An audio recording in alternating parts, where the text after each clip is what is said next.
skill, I mean coding. So you software engineering, full stack, UX design, data science, digital marketing, or product management. So the way that we do this is by either teaching adults 12-week courses where they go full time and they can completely change their career, and then we help them find a job. Or we also have part-time courses in these 5 areas that I just mentioned, where our community can upskill and either get a promotion or switch to another company and maybe become the boss, or switch departments, or maybe you are a software engineer and now you're a product manager. And so we help you really go in that direction. We started in 2011 in New York City, but now we have over 30 campuses all over the world. So like I mentioned, I am connecting from Miami, but if General Assembly is in Atlanta, Chicago, Paris, Raleigh, Houston, London, Los Angeles, and our community is now over 100,000 people. But the reason why we're here today is because GA is not only a place where you can switch careers into technology, it's also a place for people to gather and talk about industry-related topics. And we can do cannabis today, and then next week do data science, and then the week after do digital marketing and Facebook, and the future of food and women, and diversity and inclusion is super important to us. So we are really, really excited about today because it's one of the fun topics. So we're gonna get started pretty soon with the good stuff, but first I have some Zoom keeping tips. You're all muted. If you're an attendee, you are muted. We can't hear you and we can't see you. This is a call that will be recorded, and so you will all receive this call afterwards. If you have a question, you have a chat function at the bottom. Please send your questions through there. You also have a Q&A function, so make sure that you are sending your questions, your comments, saying hello, where you're from. We like to know you through those two. And we lead with empathy and active participation and collaboration. So please don't be shy. Ask your questions. We're reading them. And I want to point out that over here in our speaker panelists, Caroline is connected. Caroline is also part of GA, and she is in Chicago. So she will make sure that we see your questions, and she's keeping me structured and keeping me honest about everything that is happening. So you're here, we're here. Let's get started. This is the good stuff. But first, we have a super awesome surprise because we have a really, really special collaborator, and her name is Corey, and she's up here also as part of the panelists. We have a sponsor today. So for you guys that are really into this topic and into health and wellness, Corey, do you want to share what SuperHue is and what are some goodies that we're going to raffle today? Yeah, of course. So my name is Karina Sanchez, but I go by Corey. I am one of the co-founders of SuperHue. So we're a Chicago-based and women-owned CBD-infused sparkling tonic. We sell mostly in retail accounts around Chicago, but we're also at all of the Erewhon markets in LA, and we do a lot of e-commerce via our website. But basically, we use fresh pressed juices and superfoods in our beverages, and we really pride ourselves in using real, clean ingredients to create some really unique flavors. So that includes using non-from-concentrate juices, apple cider vinegar, Blue Magic, and we also use high-quality, third-party tested CBD. My co-founder and I started this company because we found that hemp and cannabis plants were just really huge game changers for both of us in both our wellness and in our social routines. And we wanted to build a product and a brand around that, and a brand that promoted what we believe in, which is living a healthy and happy lifestyle, celebrating individuality, and just really escaping from the everyday pressures of life and what society expects you to be, and really just be you. And we really think that CBD can help you do that. We've also been working really hard this year because in addition to our CBD beverages, we've also applied for a couple cannabis licenses in Illinois to hopefully make some products for the recreational cannabis market, including some hopefully low dose THC beverages. So hopefully you'll see us in that arena soon, but we're super excited to be partnering up with General Assembly to do a giveaway. We're going to be giving away 2 3-pack samplers of our CBD tonics. It includes 1 of each flavor, beach strawberry basil, carrot ginger turmeric, and blue magic lemon mint. So we're going to be giving those out to 2 attendees, and all you have to do is tag Drink Superhue, General Assembly, and GA_Chicago in any way in social media, your Instagram story, a post, and it can really be anything. A picture of this event, a selfie, anything 420 related, whatever inspires you. And then so GA will send a promo code also after this for all the attendees, and our contact info in case you have any follow-up questions for us on CBD, cannabis, whatever. And then Carrie will remind you guys of the giveaway later on at the end of this. But thank you.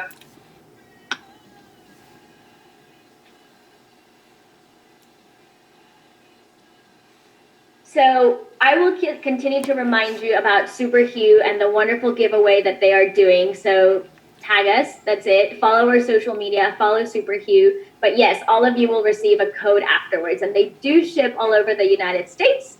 So get excited about that. But let's get down to business. Here are our sources of knowledge today. Kim is in LA, John is in Denver, Brittany is in Austin, and Tanisha is here in Fort Lauderdale. So she's a South Florida girl, just like I am.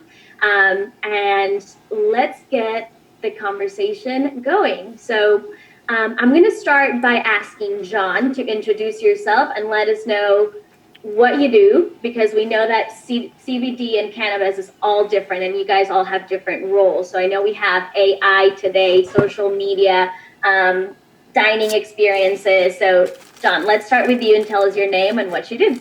Yeah, thank you so much. My name's John Shute. I'm located here in Denver, Colorado. I am the co-founder and CEO of Puff Creative. We are a full-service digital marketing agency, so we're taking brands from square one all the way to being in market and selling products in dispensaries and online. So we're doing branding, packaging, website design, website development, social media management, SEO, e-commerce, advertising, email campaigns, blogging, the whole 9. We have clients in about, I think, 22 different states all over the country. Some of our which I could touch on later. Some of our clients are dabbling into the international waters. And about 19 months ago, my agency also helped found the Cannabis Doing Good program, which is a community program that connects cannabis organizations and hemp organizations all over the country to the community. We've raised almost $70K the past 19 months for nonprofits all over the country, and super, super proud of that. Cool. And we're going to dig into John's story and more of what he does a little bit later. But of course, if you have questions for him, throw them in the chat. We're reading them. Caroline's reading them, and we'll pick up on those as well. But I'm going to ask Kimberly to go ahead and say hi and tell us what you do. Hi, everyone. I'm Kimberly Dillon. I'm based here in LA. I've been in cannabis for the last 4 years. I was one of the early team members for a company called Papa and Barkley, and was their CMO and led all the branding and marketing efforts for that brand. Left about 10 months ago to start my own consulting practice. So I'm a fractional CMO for a number of different brands, and I work with investors for their portfolio brands. And I'm part of an accelerator where I help brands who are outside the US or outside of California who want to enter this market launch in California. And that's under Plant and Prosper. And then what was on the brochure for today was I'm working on a CBD and adaptogenic hair care line as well. So I'm a very busy woman, but love this space. Cool. And we're going to ask you exactly why you love this space as well pretty soon. Brittany, let's go. What do you do in Austin? Hi, guys. Thanks so much for joining us. I'm Brittany. I'm the head of corporate values at a company called Oso Vega. We are a commodity management company. what I like to describe as a value-added partner along every step in the supply chain in the industrial hemp space. So we range everywhere from seed genetics to an AI drone-based platform for industrial hemp farmers, pre-processing, as well as consumer-facing traceability project that we're working on right now. So we're kind of on the back end of the CBD world and the hemp world, but it's a good space to be on that tech side. And finally, Tanisha, who is here in Fort Lauderdale. And I got you last because you'll be my next prompt also for the next question, which is why you picked this industry and why now. Also, but share a little bit about you. Awesome. Yeah. So my name is Tanisha Harvey. I work as a consultant in the cannabis space. And basically I leverage my experience in the consumer packaged goods world to cannabis and CBD brands to help bring them into the mainstream market. One of the main companies I work with is a consumer insights company, and they help brands understand their consumers through market research, consumer product testing, and surveys. I'm also the founder of Plant & Herb, an infused dining experience right here in South Florida. And I actually got into the cannabis space after working for 16 years in corporate retail and then brand management. And, I just was really looking for something new and interesting to do. I'd left my career 3 years ago at this point, and basically took a sabbatical for about 1.5 years. And during that time, kind of found out about cannabis and CBD and really connected with people that were using it it's not about getting high, it's really about getting well. And so I saw that the wellness attributes of the plant, and I was like, wow, this is going to be the next big thing, the next big consumer packaged goods industry. So how can I leverage my past skill set into this new space? And that's kind of how I got into it. Yeah. And I want to go back just for a moment, and I want to ask each of you, and we'll do the same order just for this question.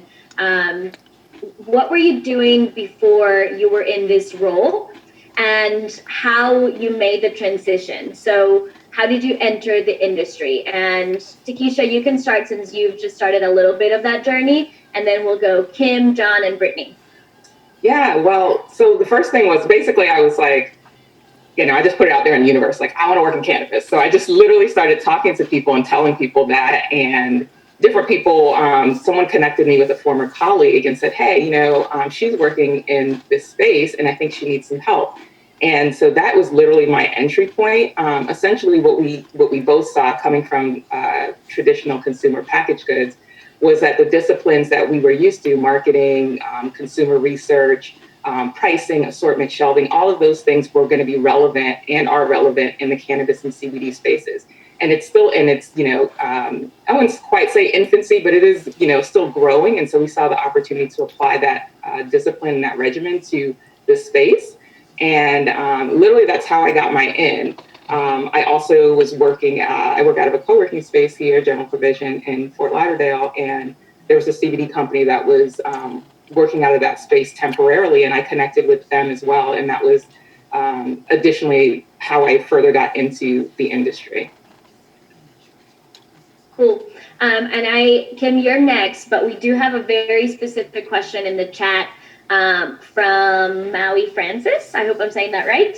But her question is, where can I go to get started on the industry? She builds AI products for a large tech company, and she's looking to get into the cannabis industry. And she says her dad is a farmer in Southern California for distribution clinics. She's done a lot of research. So if any of you can answer that, where to get started, that'd be cool. That'd be helpful. So Kim, go ahead. What were you doing before and how did you get started? Yeah, so my background is very similar to Keisha. I worked at Procter & Gamble, at Clorox, in brand management space, and then I worked in tech when I was living in San Francisco. The most recent thing prior to getting into cannabis, I was working for a Justin Bieber startup.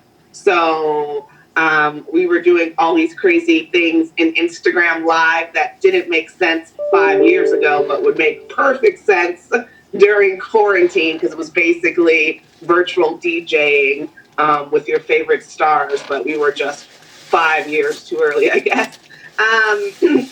How I got into cannabis and what I would suggest is here in California, I got interested right before Prop 64. So I came in not as an activist per se, but I went to the activist events. So I went to Normal, I went to Women Grow. Whenever they were talking around legalization or regulations, I went to city council meetings and really networked myself in with the major players. And when I was specifically looking for a job, I thought about what was my vision, and this was before CBD was legal.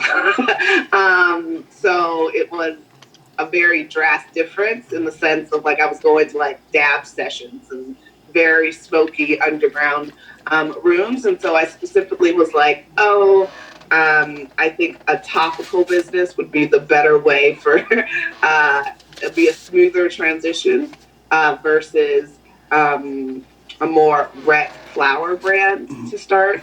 And so I wrote letters and wrote many marketing plans for 10 companies. And then I got 9 offers. John, go ahead. Yeah, so right before I got involved in the cannabis space, it was like right after I got my master's degree, I was actually the marketing and operations manager of a nightclub in South Florida called Passion Nightclub, which you guys might be familiar with. That was at the Hard Rock Hotel and Casino years ago. And I did a lot of great creative marketing strategy there, and they were open for like 11 years, and I think I made their last year one of their most successful years, and I just wasn't really feeling as fulfilled or really felt like I was working to my true potential. And I've always been like a huge advocate of cannabis, and that same year I actually lost a few friends to the opiate epidemic. So I kind of had this like epiphany of like, how can I use my skill set to make a difference and educate people about the endless possibilities that cannabis can provide for so many different types of people at so many levels throughout the entire world. And it was just clear, it's like, hey dude, you're great at marketing and project management, you should get involved somehow. So I took I applied to, I left that nightclub gig and applied to become a marketing director at a cannabis contract manufacturing facility in San Francisco. And that was kind of like my introduction like into the industry, and really just stemming from like more along the lines of like passion and trying to make a difference, and leading into starting my own agency because I just see the value of cannabis and want to just help as many people as possible. Perfect. And Brittany, what about you? Yeah, so I spent the first 10 years of my career post-college kind of bouncing back and forth between preventative wellness and holistic nutrition, and in the nonprofit space, working in the sustainability side. Kind of struggled through that nonprofit world. We were always struggling to get those donations, and when this social enterprise model started popping up and CSR really started to become a valuable way to start pushing the envelope in how we were affecting the planet and our communities, started moving towards that space, and really fell in love with sustainable food systems and understanding how we grow our food is affecting our health and is affecting our climate. And my current CEO actually came to me about 5 years ago with the idea of vertical farming. So we dove into that space, which was such an incredible adventure. I saw it as the most wonderful intersection of feeding a growing population while not completely destroying our natural habitat with agriculture. I still think it's an amazing industry to be in.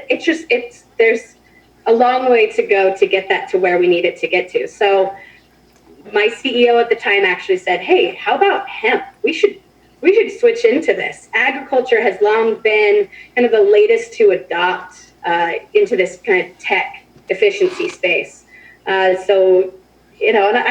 I laughed at it. I grew up in in the era of just say no to drugs, right? To me, like hemp and cannabis, why would I want to get involved in that? This is bad. And he looked at me and he said, just go do a little research. I think you're going to love this from a holistic nutrition standpoint and from a sustainability standpoint. And after about a week of research, I was so sold on this plant being the answer to so many of our problems that it's just kind of been full on ahead since then from a sustainability and a public health space. And Brittany, I'll ask you to help us define the cannabis industry. This is something I struggle with. I think it's a good starting point also to get a little bit more technical. When you say hemp, when you say cannabis, medical use, what are the buckets of the products and the industries and the sections within this big bubble of cannabis? Can you help us define it? Sure, absolutely. So when the Farm Bill passed in 2018, they declared that the legal hemp would have lower than 0.3% THC. So THC is the psychoactive ingredient that we find in cannabis. Everything else, all the other cannabinoids, CBD, CBG, CBNs, the list goes on of these cannabinoids and terpenes. That's when we're talking about hemp, it really is focused on those lower levels of THC. And when we're talking about the medicinal and the rec side of cannabis, that's that higher level of THC. So that's kind of the starting point, the main key difference there. Yeah, and John, so she just gave us the range, right? Hemp, all the way up to CBD. So how do you see, whenever you're doing marketing for companies, what are some of the most common companies that get born? And we just saw Superhue, which is obviously food and drink and beverage. So if I was interested in getting into this space, what are my options? So I mean, there's so many different options available. We find ourselves in the hemp space, like from a marketing perspective, like there's a lot of restrictions in both space, but from a marketing perspective, you can do online sales at like a national level with hemp products, which I think is like the main key difference. Whereas like a cannabis product is currently just state specific. So we have to find ourselves navigating each state specific laws in the cannabis space, whereas along the lines of the hemp space, it's more of like navigating the federal standards and federal gray waters of the legalities behind advertising and different marketing tactics. And I want to ask all of you next, we have a question over here from a girl in Atlanta, and obviously she's asking how hard is it to break into the industry if you're in a state where it's not legal yet, right? Where CBD or recreational or where it's like the legal system is not on their side. So maybe Kimberly, Takisha, you can guide her and help her. So if you are connecting from one of those states, what can you do? And Tanisha, yep, there you go. And since I'm in a state where it's not recreationally legal. So like John said, CBD is federally legal. So there are a lot of CBD companies that are in all over the US. So I still would say, and then also it's medically legal in 33 states. So that is pretty widespread. So I would say, the first thing to do is, look at connecting locally. Are there any meetups or different events around cannabis and CBD so that you can get knowledge about what's going on in the space and what people are doing locally? I would also say there's some online tools like greenflower.com, and they do some courses, some education, some certifications just to get yourself up to speed. And then Banks, they're basically a cannabis recruiter. And they have a platform where sometimes there's opportunities for remote work, different types of things so you can see what's going on in the cannabis and CBD space. But I think there's definitely opportunity, even if you're in a state where it's not recreationally legal. They may be a little more limited, but they are definitely out there. And more and more states are moving to recreational legalization. I mean, Michigan and Illinois were two of the latest. But there's definitely opportunities. Like you said, I travel basically, so when I consult with companies if I'm working with a cannabis client, if they're in California or Denver, I'm working remotely and then I travel to them if needed. And then there's, in Florida, there's other CBD clients that I have. But also, as we've seen with, quarantine, there's a lot of opportunity for remote work and where people are, open to, you working from a distance. Kimberly, what about you? What are some resources, some ideas, some groups, meetups that you know of that could help the people that are in other states? Or just in general, all of us, to learn more? I think right now there's so many virtual conferences like these. And so this one is very much like speaker attendee, but a lot of them are a lot of virtual sessions. So I know on 420, I'm doing one with Ms. Grass, and it's going to be a bunch of people in the space, but it's more on a cross type networking versus like down of information share. Tokeativity is a female kind of led virtual platform. There's a lot of community-based organizations, and as they move to virtual, all of them seem to be doing IG lives and Zoom smoke sessions or virtual sessions or chit chats. So I would really heavily, I think this industry is about community and about who you know and collaboration. And so whatever you can do to be connected with others, that's going to be the best way in. And we have a question here, and it says, what kind of tips or information do you have for individuals who are interested in investing with companies in the cannabis industry? So I'm going to kick it over to John and Brittany now. We get this question a lot at GA. Can you do a panel with venture capitals, angel investors that are interested in the cannabis space? So kick us off by teaching us where some of the companies that are investing in cannabis industry exist, or what are just your general thoughts about that? And I'll ask John and then Brittany. Yeah, I mean, it's pretty, I would say that for me personally, like Puff Creative has been in a pretty unique situation from the get-go.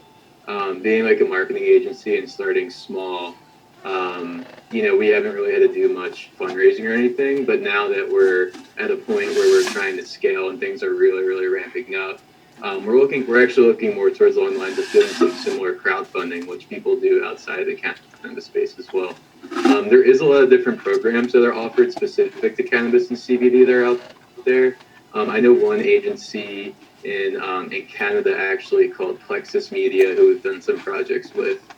They actually do specific, like similar to Kimberly was saying, they actually do like Instagram and Facebook lives with different investors from all over the world to get cannabis and CBD brands who are up and coming plugged into like venture capital and all that. So that's probably the best I'll be able to explain that there.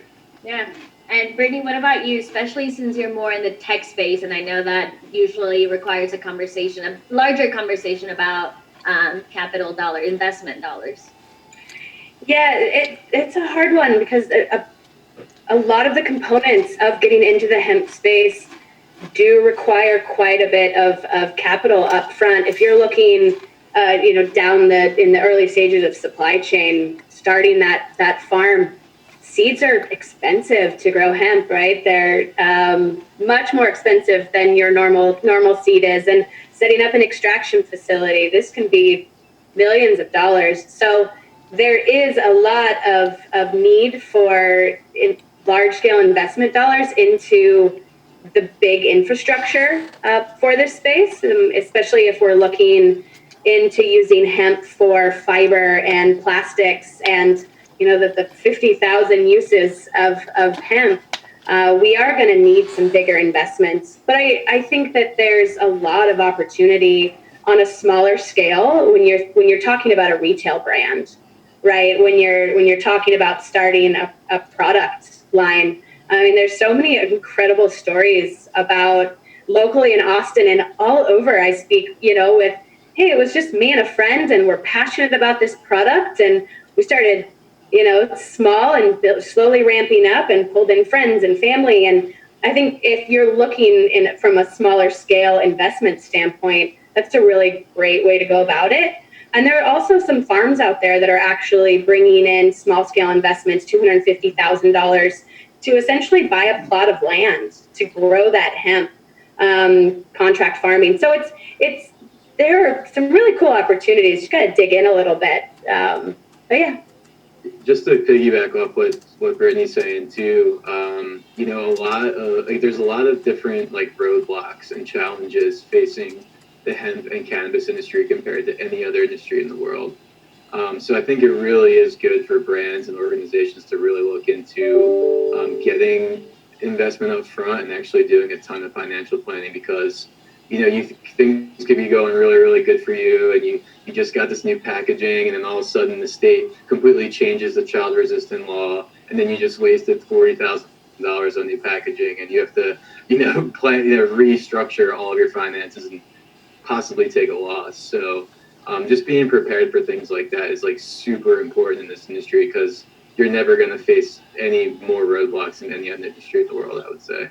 So yeah, well, that leads to the question: what are the blockers or the roadblocks or the biggest risks to being in this industry? Because it is fun and it is exciting and it is changing and the people are badass and they're dynamic, but there's also high risk. So I'm gonna let all of you answer, because you're all in such different space. So Takesha, Kimberly, John, Brittany, it's just the way my screen is set up. So if you guys, from your experience, share what are some of the blocks that you have, the blockers, and also some risks that you see for the future.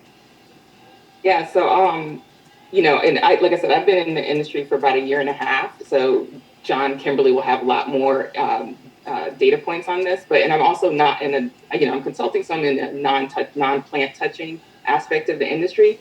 But even in that, like just learning about the complexities that John mentioned, like there is state by state laws, because if you're dealing with cannabis, it's not federally legal. So you can't transport it across state lines. And so there's like, if you're making a product in California and you have a brand and you want to go buy it, you're in Denver and you want to go buy it, that company has to set up a grow or production facility in that state. It can't just ship it across. So there's a lot of complexity. So some of the traditional things that you're used to, where you can just, ship across state lines, are not present if you're dealing with, with cannabis.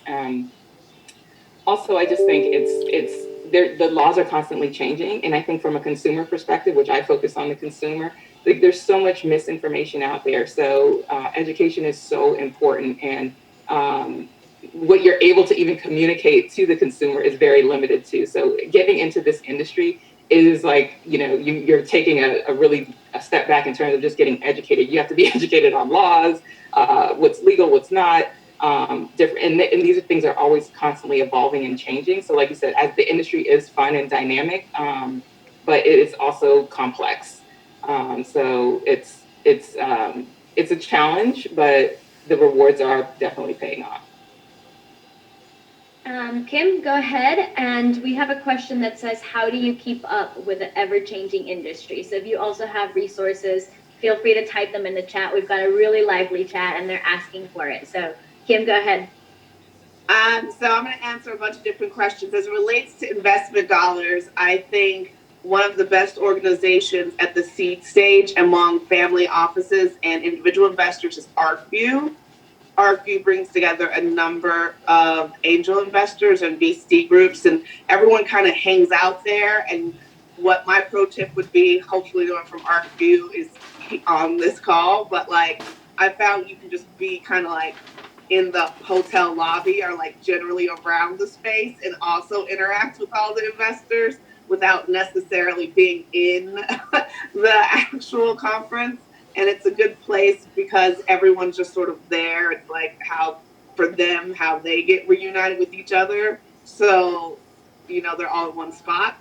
As it relates to the hurdles, I mean, there's been so many. It was plant touching. So how I, got started was the founder. I joined his master bedroom, did not realize that. He was making the products in a crock pot and we were growing downstairs, did not know that.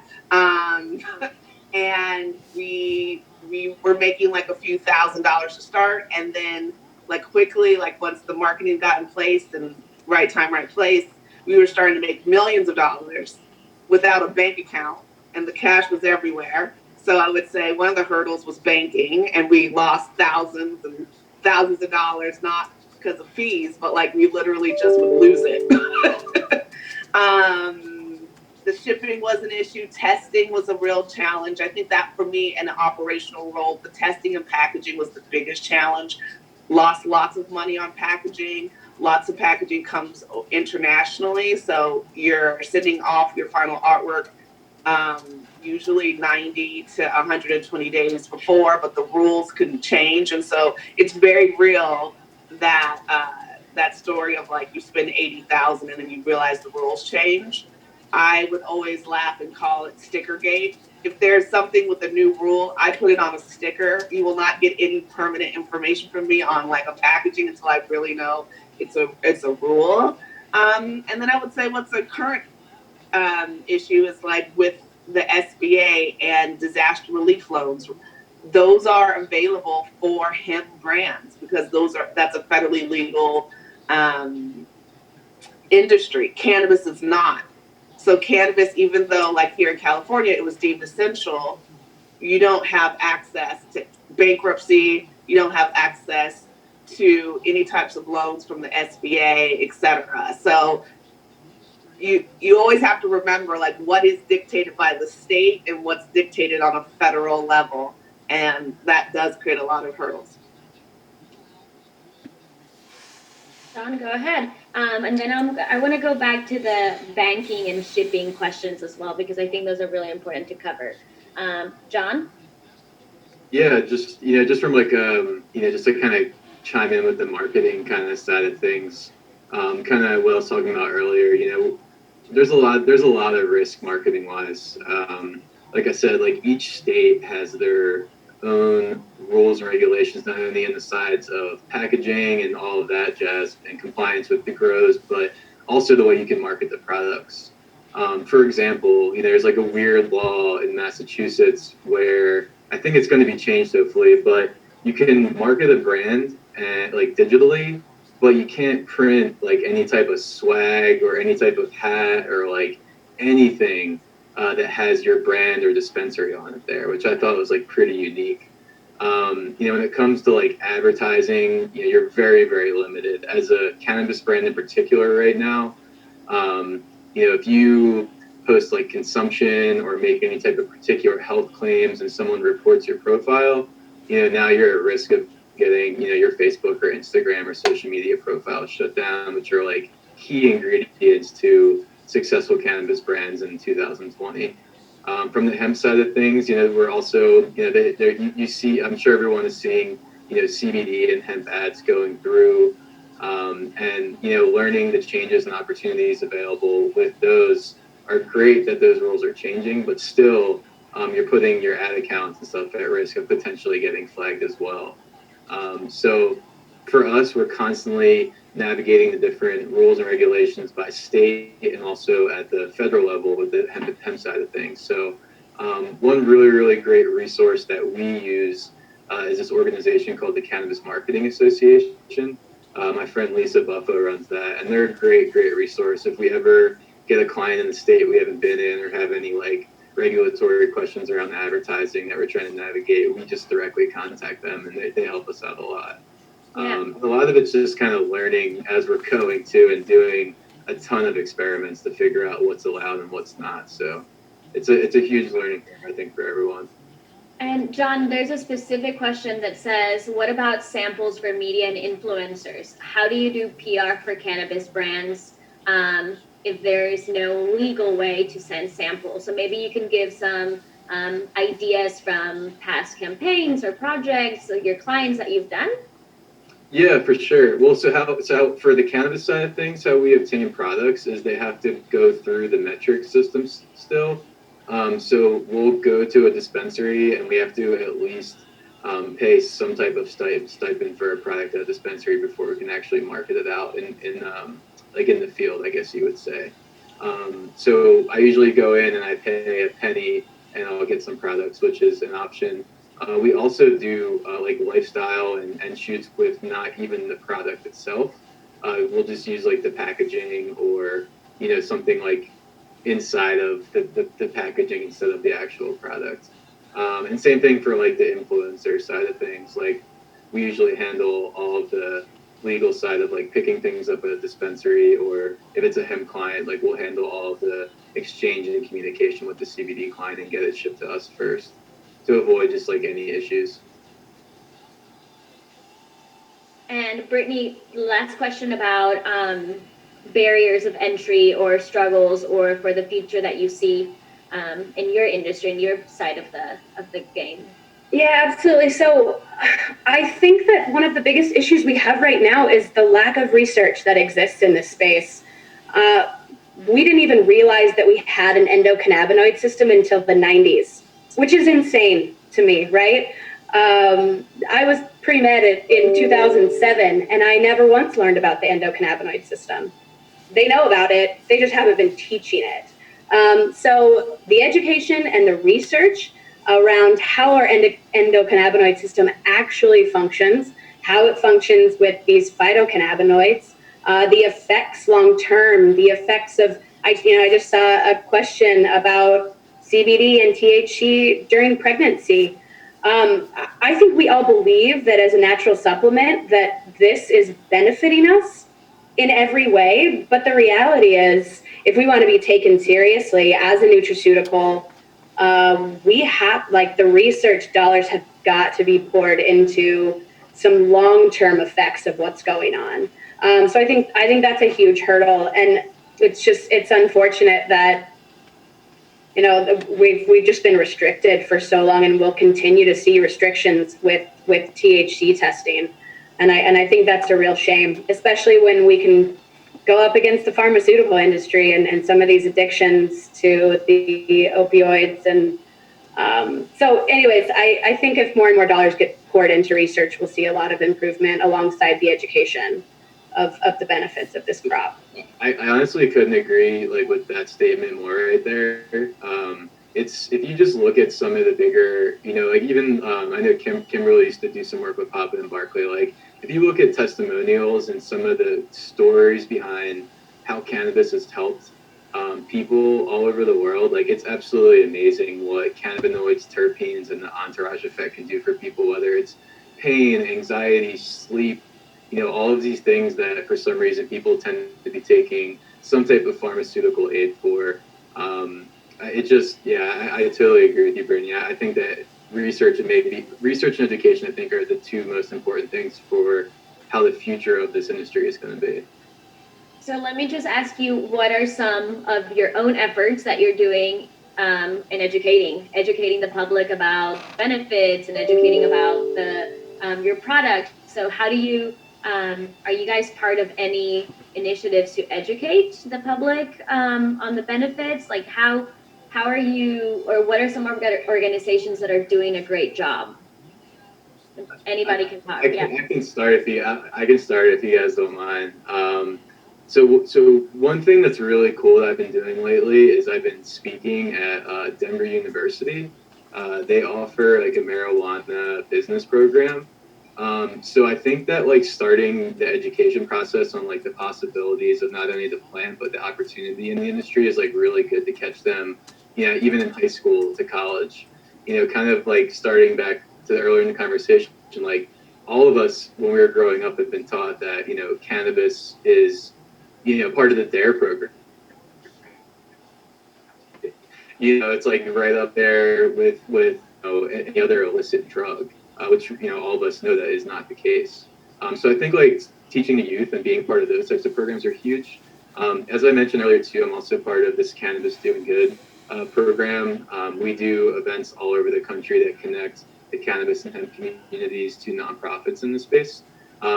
Outside the cannabis space. So we're working with homeless, the hungry, different environmental programs, different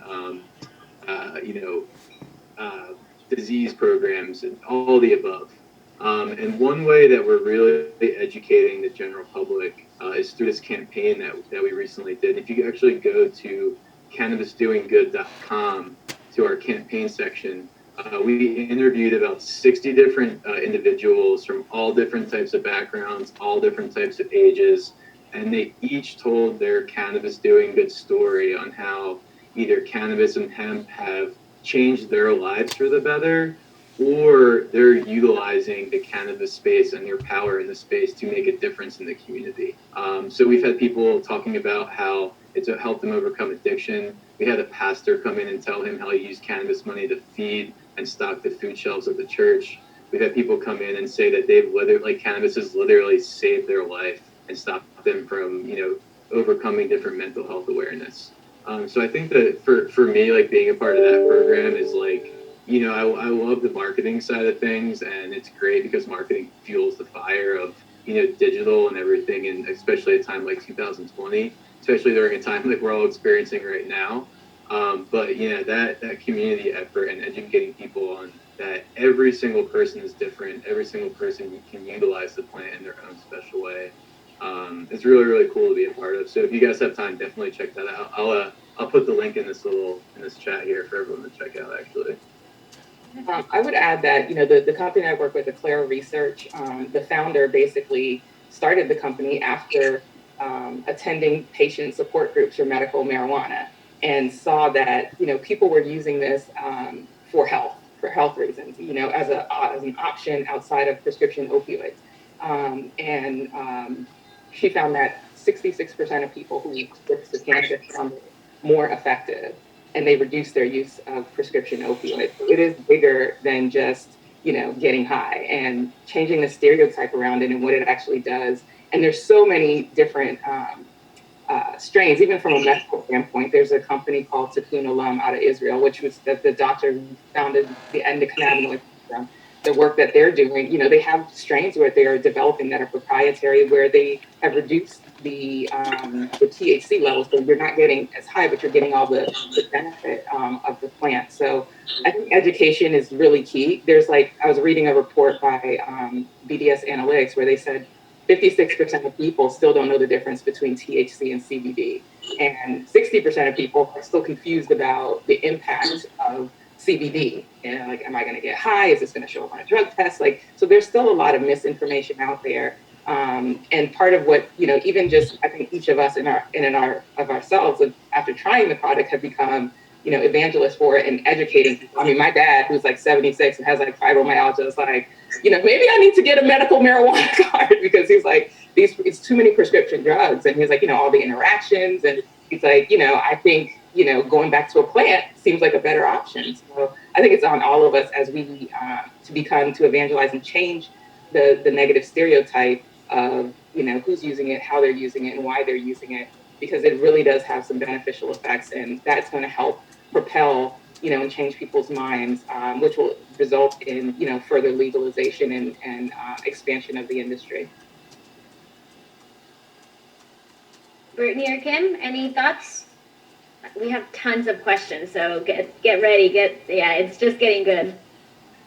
I will add, we talk a lot about the benefits of this plant as a nutraceutical, but I think there's so much promise in looking at this plant as a sustainable piece of our future. If we look at this plant's ability to sequester carbon, to remediate the soil, to work in as a rotational crop to a lot of our food, our current, ag systems where we've depleted the nutrient density of our food because of the poor soil health. For me, educating around these components is really important as well. I think that just adds to the value of, okay, cool, maybe it'll help me feel better. Oh, but wow, we can also grow this crop, and that